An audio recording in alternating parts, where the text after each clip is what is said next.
law.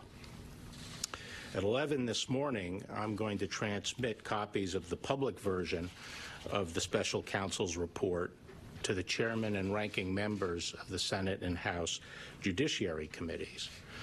The Department of Justice will also make the report available to the American people by posting it on the department's website after it has been delivered to Congress. I'd like to make a few comments today on the report.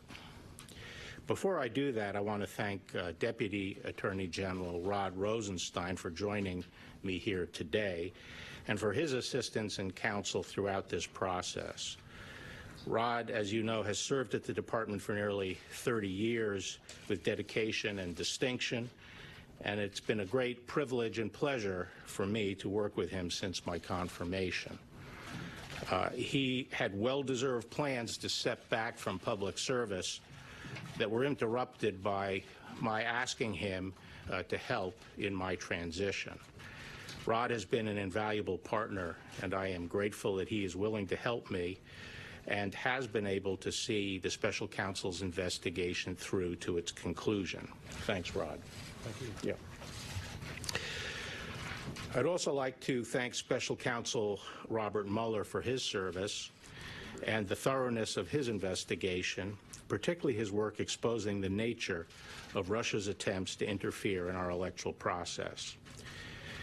As you know, one of the primary purposes of the Special Counsel's investigation was to determine whether President Trump's campaign or any individual associated with it conspired or coordinated with the Russian government to interfere in the 2016 election. Volume 1 of the Special Counsel's report describes the results of that investigation. As you will see, the Special Counsel's report states that his quote, investigation did not establish that members of the Trump campaign conspired or coordinated with the Russian government in its election interference activities. I am sure that all Americans share my concern about the efforts of the Russian government to interfere in our presidential election. As the Special Counsel report makes clear, the Russian government sought to interfere in our election process. But thanks to the Special Counsel's thorough investigation, we now know that the Russian operatives who perpetrated these schemes did not have the cooperation of President Trump or the Trump campaign, or the knowing assistance of any other American for that matter. That is something that all Americans can and should be grateful to have confirmed. The Special Counsel report outlines two main efforts by the Russian government to influence the 2016 election. First, the report details efforts by the Internet Research Agency, a Russian company with close ties to the Russian government, to sow social discord among American voters through disinformation and social media operations. Following a thorough investigation of this disinformation campaign, the Special Counsel brought charges in federal court against several Russian nationals and entities for their respective roles in this scheme. Those charges remain pending, and the individual defendants remain at large. But the Special Counsel found no evidence that any American, including anyone associated with the Trump campaign, conspired or coordinated with the Russian government or the IRA in this illegal scheme. Indeed, as the report states, quote, the investigation did not identify evidence that any U.S. person knowingly or intentionally coordinated with the IRA's interference operation, unquote. Put another way, the Special Counsel found no collusion by any Americans in IRA's illegal activities. Second, the report details efforts by the Russian military officials associated with the GRU, the Russian Military Intelligence Organization, to hack into computers and steal documents and emails from individuals associated with the Democratic Party and Hillary Clinton's campaign for the purpose of eventually publicizing these documents.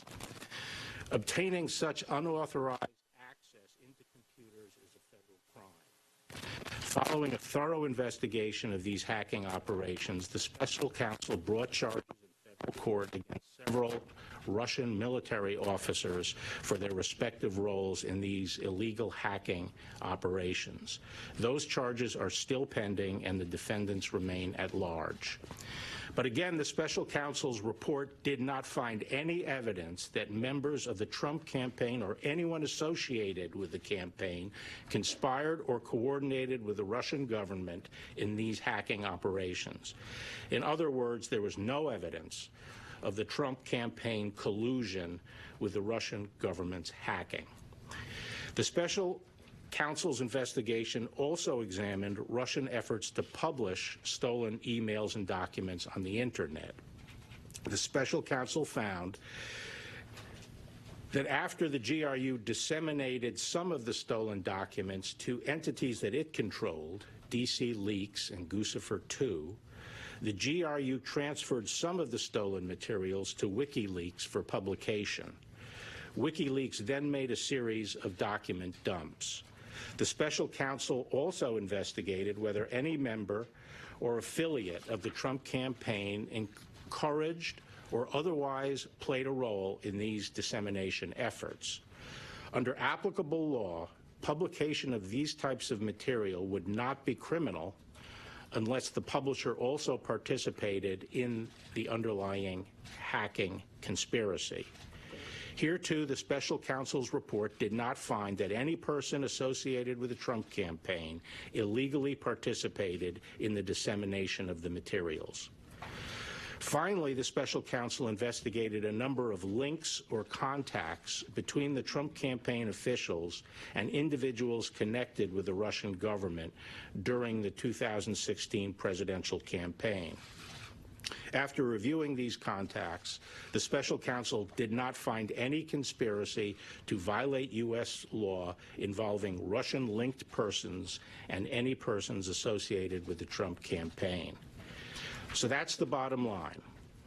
After nearly 2 years of investigation, thousands of subpoenas, hundreds of warrants, and witness interviews, the special counsel confirmed that the Russian government sponsored efforts to illegally interfere with the 2016 presidential election, but did not find that the Trump campaign or other Americans colluded in those efforts. After finding no underlying collusion with Russia, the special counsel's report goes on to consider whether certain actions of the president could amount to obstruction of the special counsel's investigation. As I addressed in my March 24th letter, the special counsel did not make a traditional prosecutorial judgment regarding this allegation. Instead, the report recounts 10 episodes involving the president and discusses potential legal theories for connecting those activities to the elements of an obstruction offense. After carefully reviewing the facts and legal theories outlined in the report, and in consultation with the Office of Legal Counsel and other department lawyers, the Deputy Attorney General and I concluded that the evidence developed by the special counsel is not sufficient to establish that the president committed an obstruction of justice offense. Although the Deputy Attorney General and I disagreed with some of the special counsel's legal theories and felt that some of the episodes examined did not amount to obstruction as a matter of law, we did not rely solely on that in making our decision. Instead, we accepted the special counsel's legal framework for purposes of our analysis and evaluated the evidence as presented by the special counsel in reaching our conclusions. In assessing the president's actions discussed in the report, it is important to bear in mind the context. President Trump faced an unprecedented situation. As he entered into office and sought to perform his responsibilities as president, federal agents and prosecutors were scrutinizing his conduct before and after taking office and the conduct of some of his associates. At the same time, there was relentless speculation in the news media about the president's personal culpability. Yet, as he said from the beginning, there was in fact no collusion. And as the special counsel's report acknowledges, there is substantial evidence to show that the president was frustrated and angered by his sincere belief that the investigation was undermining his presidency, propelled by his political opponents, and fueled by illegal leaks. Nonetheless, the White House fully cooperated with the special counsel's investigation, providing unfettered access to campaign and White House documents, directing senior aides to testify freely, and asserting no privilege claims. And at the same time, the president took no act that in fact deprived the special counsel of the documents and witnesses necessary to complete his investigation. Apart from whether the acts were obstructive, this evidence of non-corrupt motives weighs heavily against any allegation that the president had a corrupt intent to obstruct the investigation. Now, before I take questions, I want to address a few aspects of the process for producing the public report that I am releasing today. As I said several times, the report contains limited redactions related to 4 categories of information. To ensure as much transparency as possible, those redactions have been clearly labeled so that the readers can tell which redactions correspond to which categories. Now, as to recall, those categories are 6E material, grand jury material, information that the IC believes would disclose sources and methods, information that would impair the investigation and prosecution of other cases that are underway, and finally, information that implicates the privacy and reputational interests of peripheral third parties. As you will see, most of the redactions were compelled by the need to prevent harm to ongoing matters and to comply with court orders prohibiting the public disclosure of information bearing on ongoing investigations and criminal cases, such as the IRA case and the Roger Stone case. These redactions were applied by Department of Justice attorneys working closely together with attorneys from the special counsel's office, as well as the intelligence community, and prosecutors are handling the ongoing cases. The redactions are their work product. No redactions done by anybody outside this group. There were no redactions done by anybody outside this group. No one outside this group proposed any redactions, and no one outside the department has seen the unredacted report, with the exception of certain sections that were made available to IC, the intelligence community, for their advice on protecting intelligence sources and methods. Consistent with longstanding executive branch practice, the decision whether to assert executive privilege over any portion of the report rested with the President of the United States. Because the White House had voluntarily cooperated with the special counsel, significant portions of the report contain material over which the President could have asserted privilege, and he would have been well within his rights to do so. Following my March 29th letter, the Office of the White House Counsel requested the opportunity to review the redacted version of the report in order to advise the President on the potential invocation of privilege, which is consistent with longstanding practice. Following that review, the President confirmed that in the interest of transparency and full disclosure to the American people, he would not assert privilege over the special counsel's report. Accordingly, the public report I am releasing today contains redactions only for the 4 categories that I previously outlined, and no material has been redacted based on executive privilege. In addition, earlier this week, the President's personal counsel requested and was given the opportunity to read a final version of the redacted report before it was publicly released. That request was consistent with the practice followed under the Ethics in Government Act, which permitted individuals named in a report prepared by an independent counsel the opportunity to read the report before publication. The President's personal lawyers were not permitted to make and did not request any redactions. In addition to making the redacted report public, we are also working with Congress to accommodate their legitimate oversight interests with respect to the special counsel's investigation. We have been consulting with Chairman Graham and Chairman Nadler through this process, and we will continue to do so. Given the limited nature of the redactions, I believe that the publicly released report will allow every American to understand the results of the special counsel's investigation.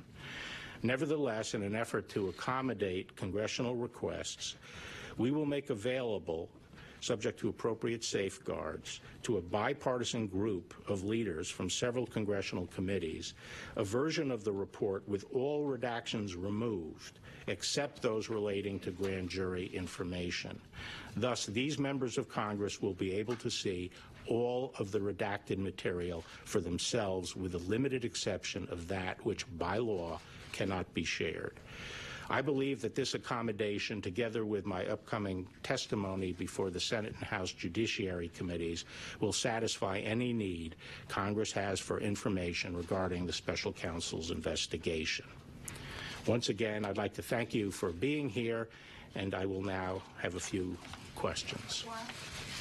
Mr. Attorney General, we don't have the report in hand, so could you explain for us the special counsel's articulated reason for not reaching a decision on obstruction of justice, and if it had anything to do with the department's long-standing guidance on not indicting a sitting president? And you say you disagreed with some of his legal theories. What did you disagree with him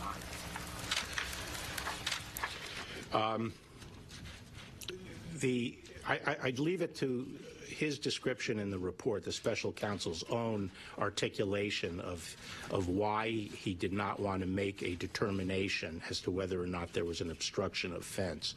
But I will say that when we met with him, Deputy Attorney General Rosenstein and I met with him, along with Ed O'Callahan, who is the principal associate deputy. On March 5th, we specifically asked him about the OLC opinion and whether or not he was taking the position that he would have found a crime but for the existence of the OLC opinion. And he made it very clear several times that that was not his position. He was not saying that but for the OLC opinion he would have found a crime. He made it clear that he had not made the determination that there was a crime. Did you disagree with him on? May I follow up on that, Mr. Attorney General? What did you disagree with him on? Given that, why did you and Mr. Rosenstein feel the need you had to take it to the next step to conclude that there was no crime, especially given that DOJ policy? Well, the very prosecutorial function and all our powers as prosecutors, including the power to convene grand juries and the compulsory process that's involved there, is for one purpose and one purpose only. It's determine yes or no. Was alleged conduct criminal or not criminal? That is our responsibility, and that's why we have the tools we have. And we don't go through this process just to collect information and throw it out to the public. We collect this information, we use that compulsory process for the purpose of making that decision. And because the special counsel did not make that decision, we felt the department had to, and that was a decision by me and the Deputy Attorney General. Yes. Or did the special counsel indicate that he wanted you to make the decision, or that it should be left for Congress?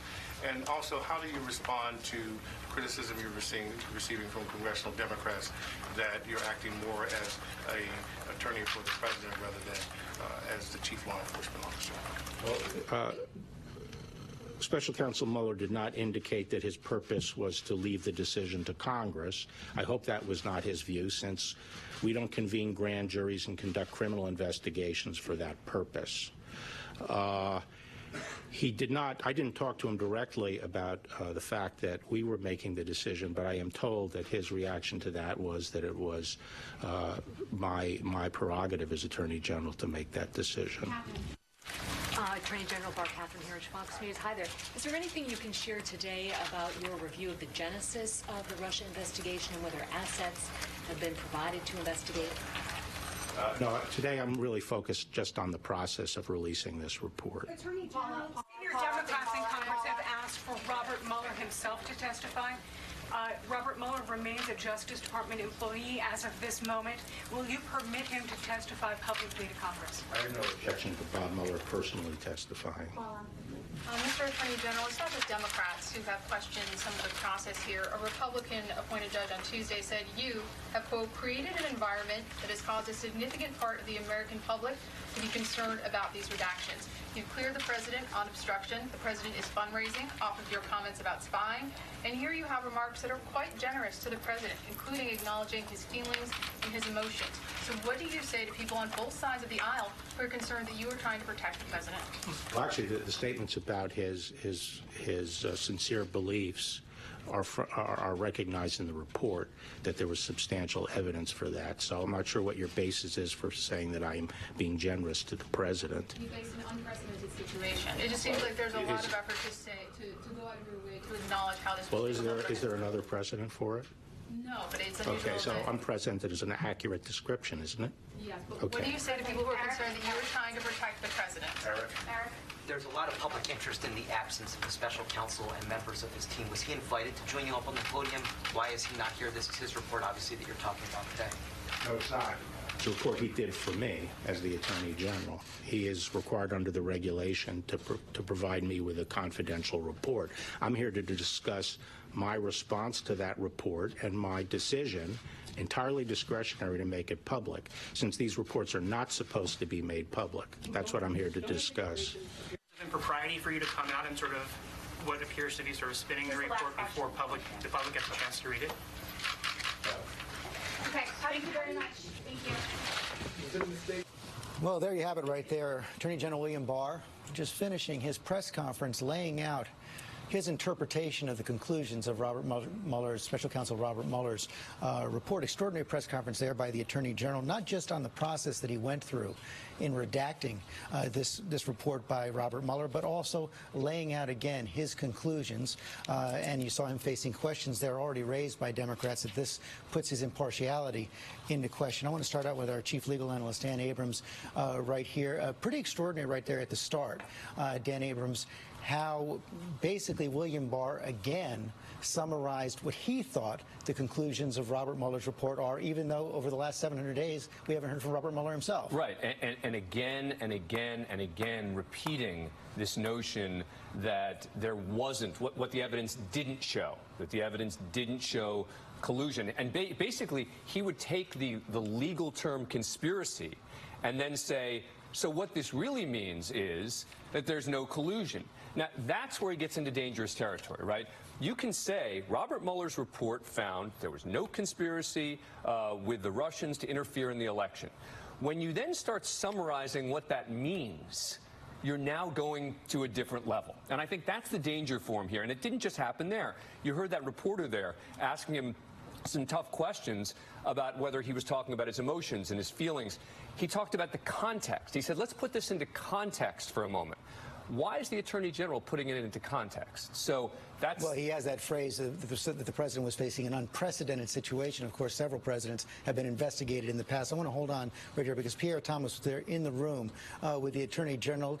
Seemed to be kind of tense in there, Pierre. It was. I mean, you know, the bottom line is that the Attorney General sought to lay out orally what he had said in that letter that he'd written several weeks ago. I was struck by the fact that he talked about the fact that there was, in fact, an attack by the Russians. He tried to make that clear, that there was an attack, making clear that it wasn't a witch hunt, although he did not use those words. But as you said, he put forth a very spirited explanation, his interpretation of what Mueller found, and he sought to make it very clear that there was no collusion, and he wanted that presented, and basically wasn't hearing complaints that he was operating to protect the president. He was basically saying, this is what was found, and you'll soon see it for yourself.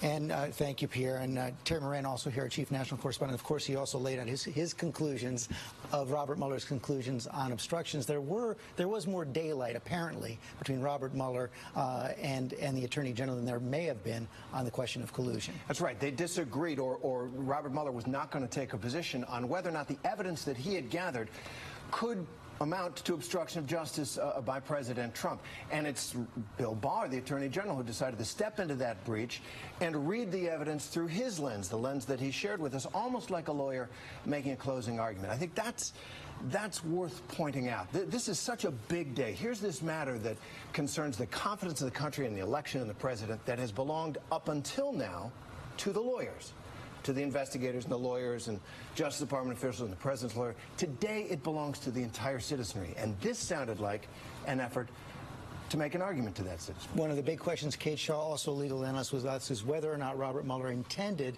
that evidence he constructed on obstruction to go to the Congress without a decision by the Attorney General. Right, and it's not totally clear what Special Counsel Mueller intended Barr to do, right? He definitely didn't say to the Attorney General, I'm passing the ball to you, you make a determination, right? It seems as though the evidence in the report is allowed to speak for itself, and we know there are 10 possible acts by the President that the Attorney General referenced that are considered as possibly constituting obstruction of justice. Now, no decision gets made, but Attorney General Barr, of course, steps into the breach and says, as a legal matter, these acts don't constitute obstruction of justice. And we saw this very kind of impassioned defense of the president's conduct as needing to be understood within the lens of he's frustrated, he's angry, he knows there was no collusion.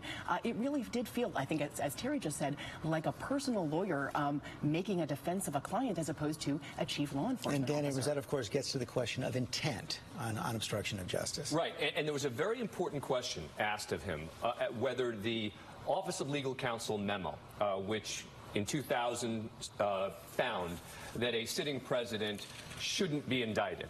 And the question was that one of the reasons that Robert Mueller didn't make a decision on obstruction of justice?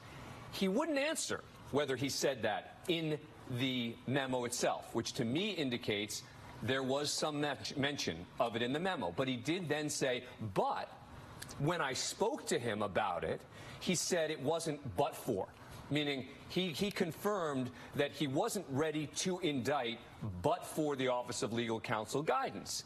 And there's a difference there. If Robert Mueller mentioned that as one of the factors, if one of the factors in not making a decision was, well, a sitting president can't be indicted anyway, that's really important, even if it wasn't but for. And that's one of the questions that, of course, Congress will have to consider after they read the report. I want to go back to Pierre as well. Pierre, one of the I'm sorry, I guess he's going to now read the report, which we should be seeing soon. Cecilia Vega, already President Trump has come out and responded to William Barr's press conferences, is likely to fuel the concerns that Democrats had. Exactly, and I think there's probably no question that the audience of one, President Trump, was watching this. We know he tends to be watching TV at this hour in the morning, so he's got a tweet out right after Barr wrapped saying no collusion, no obstruction, game over. It's a Game of Thrones reference, actually. We can't emphasize enough the extraordinary nature of what we just witnessed this morning. It's not just going to be from Democrats. I wouldn't be surprised if we start to hear some concerns coming from Republicans on Capitol Hill about what we just witnessed. This was the Attorney General seeming to defend how the president was feeling going into this, talking about his frustrations and his anger. And I also want to point out, this wasn't William Barr just laying out the procedures for this report. This was him telling the world through his prism what this report will entail. This is him putting a spin on this report before we've seen it. One other way, Terry Moran, that the situation is indeed unprecedented. It is unprecedented. This is the day that the conversation shifts, though, as I said, from was it criminal to was it right? And there's a big difference between what's lawful and what's right, what's criminal and what's wrong. And I think the conversation that a lot of people in the country are going to have as they make their way through this report is one that I think Barr wanted to meet with this closing argument he was making. He's trying to spin a little bit here and put in context what the American people are about to see for themselves, and it's admirable that he's going to release as much of it as he can. And John Carl, as you reported earlier, there have been several conversations between Barr's team and the president's team. There have, and we learned from Barr here that the president's personal counsel actually was given a chance to read the entire report sometime over the past couple of days. But George, there certainly is a fair amount of spinning going on all sides of this, but we are just in the opening rounds here. When this report comes out, as we heard from Barr, there will be 10 episodes. He says 10 episodes that were described by Robert Mueller and the special counsel that raise concerns, possible obstruction of justice concerns. So while we have, Barr's take on this now, we've heard it fully. These 10 episodes will be something that the White House is White House will have to explain. So we have the president declaring victory. We have some opening spin here, but make no mistake, this is a lengthy report that is going to be published largely unredacted. That will go chapter and verse into the president's actions that, in the opinion of the special counsel, raise at the very least serious questions of whether or not the president obstructed justice. That's a big deal, and that's much more than what we've heard so far from the Attorney General. Barr said largely unredacted. One of the big exceptions to the unredacted portions are this grand jury material. I want to bring in Mary Bruce for more on that as well. We already know, Mary Bruce, that the chairman of the House Judiciary Committee, Gerald Nadler, has said he's prepared to subpoena William Barr and the Justice Department for that material if he believes Congress needs it. Yeah, and George, they have that subpoena card ready to lay on the table, possibly as soon as tomorrow. Look, Democratic sources that I've been talking with just over the last couple minutes say that this was the first they have heard of any briefing or any unredacted version of the report that's going to be provided to members of Congress. Now, the Attorney General there said that it will, of course, have limited exceptions for the grand jury material, but that's not going to be enough. Chairman Nadler has made very clear that he feels that Congress has a right to see that grand jury material, that he believes there is precedent for that, and he is, of course, willing to go to court to fight to get it. When it comes to the question of obstruction of justice here, George, Democrats have made very clear that not only are they going to want, every little detail, but especially they're going to want to see Mueller's own words on this. They're going to want to be able to compare Mueller's words to Barr's summary. It's one of the many things that they are hoping to glean today as they read through this report, speed read it, along with the rest of Washington. But from what they just heard from Bill Barr, Democrats that I'm hearing from initially say it doesn't change a thing for them. Not yet, it doesn't. Dan Abrams. And what are the legal theories where they disagree? Right? You heard Bill Barr refer to the fact that there were certain legal theories where they disagreed when it came to obstruction of justice. What are those? Well, one of them could be, was there an underlying crime? Right. And the question becomes, he's basically trying to make us believe that they were generally in agreement on a lot of things, but it does seem that they were in fundamental disagreement. And if they were in disagreement, then why would Robert Mueller then be okay with the decision that is being made? Well, and that's what I want to go back to another question, Terry, and I'll bring in Kate on this as well. You saw Barr use those words, unprecedented situation. I think back to previous special counsels. We heard from the special counsels. Yeah. We heard from Ken Starr. We did not hear first from the Attorney General. Different law. That law lapsed. The independent counsel law provided for the independent counsel to send a report to Congress. They rewrote the guidelines around investigations like this so that it went to the Attorney General confidentiality because Ken Starr's report was such a catastrophe, a lurid sexpose of a president, and probably did distract the country at that time. So they might have gone too far in the other direction, and they required the special counsel now to deliver that report only to the Attorney General, leaving it up to the Attorney General what should be made public. Absolutely true, but one other important point, there's still a reason you get a special counsel. There's still a reason you go outside the Department of Justice to find someone. It's so that they can do an independent review. Yes, the person reports to the Attorney General, but the Attorney General is not supposed to really get involved. If they get involved in the process, they have to report that to Congress. So to just simply say, oh, of course Barr would come up with a conclusion here, that's not necessarily the case. The reason you have a special counsel is so that the Attorney General, who works for the president, doesn't have to make these sorts of decisions. One of the other things, Kate Shaw, that we know is that William Barr had relatively strong feelings about this entire investigation even before he became Attorney General. Right. He essentially auditioned for the job with a letter that said the president can't obstruct justice, and he's just gotten up in front of the country and said, lo and behold, the president didn't obstruct justice. And it's pretty convenient, right, that is sort of the way this has all played out. In terms of the difference between the independent counsel statute under which Ken Starr was appointed and the special counsel regulations under which Bob Mueller was appointed, the independent counsel statute required Ken Starr to make a referral to Congress if he found substantial and credible information that might constitute impeachable offenses, right? So the statutory framework that Mueller's operating under doesn't have that kind of language. So this report we're going to see today isn't in any way an impeachment referral in a formal sense, but whether in some sense Mueller did intend to sort of pass off to Congress the task of assessing what had happened, deciding whether all of that is consistent with the president's oath of office and his obligations to take care that the laws be faithfully executed.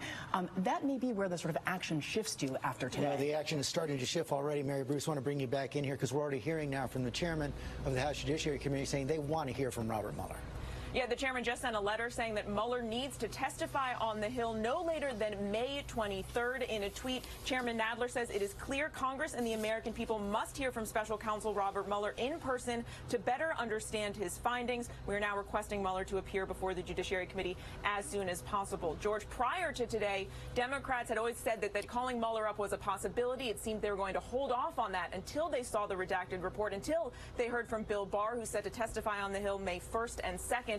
But it is clear that the way that the Attorney General has handled this rollout has pushed Democrats to take this additional step. We heard this morning from Democratic leaders Chuck Schumer and Nancy Pelosi. They made very clear, they said that Bill Barr was acting in a way that was indefensible, that he was planning to spin the report. They said that his behavior had resulted in a crisis of confidence in his independence and impartiality, and that in order for the American public to restore faith in this investigation, that Mueller himself has to come and testify before Congress. Okay, Mayor, I want to bring in Matthew Dowd as well. You saw that phrase, restore the faith, in this entire investigation. It does seem like the public's views on this entire investigation, on the president, on whether or not there was any improper cooperation with Russia have been pretty hardened.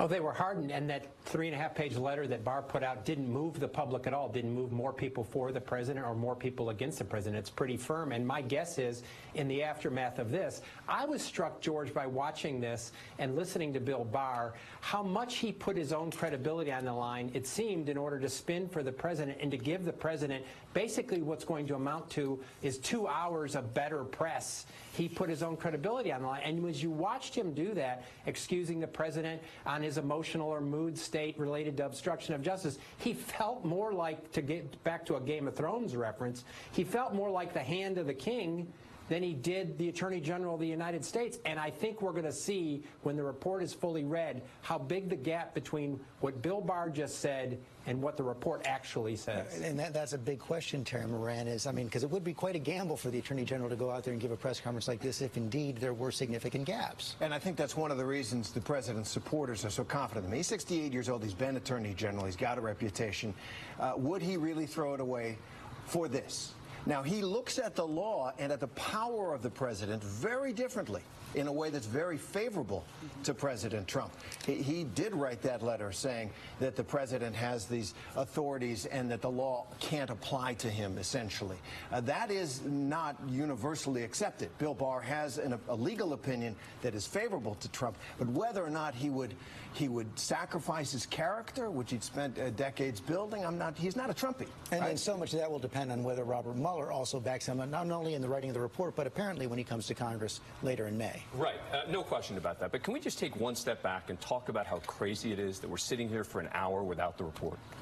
I mean, we just heard a press conference from the Attorney General who's laid out for us everything that's in the report, how it was done, et cetera. It was delivered in late March. Right, delivered in late March. And here we are, and we have to wait another hour to get it. Why? I don't understand what could possibly be the reason that we need to wait after the press conference. A report, mind you, that Barr said today he showed the White House and Trump's personal team of lawyers before the American public was about to see it. So, I mean, there is simply, and it's not the end of the world, right? Okay, so we have to wait another hour. Okay, fine. But there's just no way to justify it, except for the idea that Matt Dowd was just mentioning a couple of hours of the president being able to respond in some good media. Well, and that is clearly what Democrats are going to say about this as well. What you saw Terry Moran, though, the Attorney General, hanging on is that this is a different law and that he holds the ultimate responsibility under this law. Right. It is clear that the law provides the Attorney General with the discretion in these matters. He turned it over to the White House because the president, as president, not as Donald Trump, but any president has the right to assert executive privilege. So they get a chance to take a look and see, is there anything in there? And there was nothing in there that they wanted to assert executive privilege on. The president's personal lawyers, that's a courtesy, but once again, traditionally done. So he is proceeding in a way that is helpful to Trump, but is squarely within what he views as his discretion as Attorney General. So much will depend on if his words match what we all see in the report, which is going to be released to Congress at around 11 a.m. to the public shortly thereafter. We will come back once we've had a chance to look at that report and report on Robert Mueller's words. Our coverage now is going to continue on our live channel. We'll be back in a minute. This has been a special report from ABC News.